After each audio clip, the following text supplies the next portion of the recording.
বুঝছো, এই কক্সবাজারের বেড়ানোর মজা এককালে মাটি হয়ে গেল। কে এড়ানোর মজা মাটি হইল কে? ঘটনা কি? এই দেখো না, কি উল্টো পাল্টা ঘটনা ঘটতে আছে। ও, এই যে সাহিল ভাইজান, অর্ণব ভাইজান আর আনিকা ম্যাডামের ঘটনাটা আমারও কষ্ট দিতেছে, বিশ্বাস করো। সাহিল ভাইজান কত খারাপ। হ্যাঁ, হে একটা ঘটনা ঘটাইছে, দোষ দিতেছে অর্ণব ভাইজান। আমি কনফার্ম সাহিল ভাইজান ওই যে পাঙ্খু ম্যাডাম আছে না, হ্যার প্রেমে হাবুডুবু খাইতেছে না। হ্যাঁ, তো জানা কথা। হ্যাঁ, জানা কথা। তাইলে এখন সাহিল ভাইজান যদি ওই পাঙ্খু ম্যাডামরে বিয়ে করতে চায় তাহলে কি করতে হইব? তার পথের কাটা দূর করতে হইব। এর লেগে সে আনিকা ম্যাডামরে গুম করছে। হ্যাঁ, নিজে গুম করে এখন দোষ দিতেছে অর্ণব ভাইজানের উপরে। চিন্তা করছো তোমার কথা যুক্তি আছে। কত বড় খচ্চর স্বামী, নিজের বউরে গুম করে আর একটা বিয়ে করবার চাস বেটা? আমার কথা চিন্তা করে দেখো, আমার কথা চিন্তা করে দেখো, তাগো তুলনায় আমি কত ভালো স্বামী, ফেরেস্তার মতো স্বামী। অথচ সেই স্বামীর সাথে তুমি কত দুর্ব্যবহার করো, কত ঝগড়াঝাটি করো। ঝগড়াঝাটিরে তুমি এত খারাপ অ্যাঙ্গেলে দেখতেছো। খারাপ অ্যাঙ্গেলে কাম করবা, আমি কি ভালো অ্যাঙ্গেলে দেহুম? মানুষের সম্পর্কের মধ্যে যদি একটু ঝগড়াঝাটি মান অভিমান না থাকে, এই সম্পর্ক কি গভীর হয়?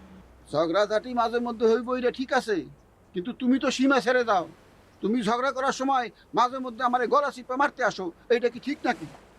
আমি কি তোমারে কোনো সময় গলা চাইপে ধরছি? ধরতে আইসো দেখে মনে হয়েছে গলা চিপা মারবা আমারে। আমি এরপর হইতে আর তোমার লগে কোনো সময় খারাপ ব্যবহার করবো না। জবান দিলে তো। দিলাম, খুশি হয়েছো? খুশি হয়েছি। খুশিতে একটা গান গাই। সাগরের তীর থেকে মুক্ত কিছু হাওয়ায় এনে তোমার কপলে পরাবো গো, ভাবি মনে মনে। সাগরের তীর থেকে মুক্ত কিছু হাওয়ায় এনে তোমার কপলে পরাবো গো, ভাবি মনে মনে। সুন্দর হয়েছে। হয়েছে, এত দাম করে লাভ নাই, চলো।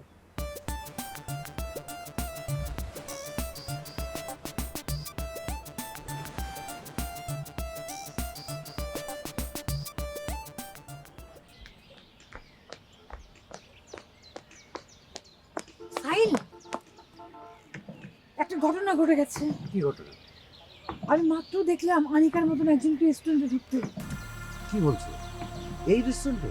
হ্যাঁ, চোখ নাক মুখ সব আনিকা, শুধু মাথায় হেজাব পরা। এখন কোথায় সে? রেস্টুরেন্টের ভেতরেই আছে না চলে গেছে? না না, ভেতরেই আছে, মাত্রই তো ঢুকলো। একা নাকি সঙ্গে কেউ আছে? একটা ছেলে সঙ্গে আছে এবং ছেলেটার সঙ্গে খুবই আন্তরিক। অর্ণব না তো?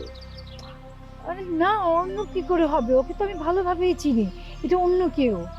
ঠিক আছে, চলো তো চলো। দেখি।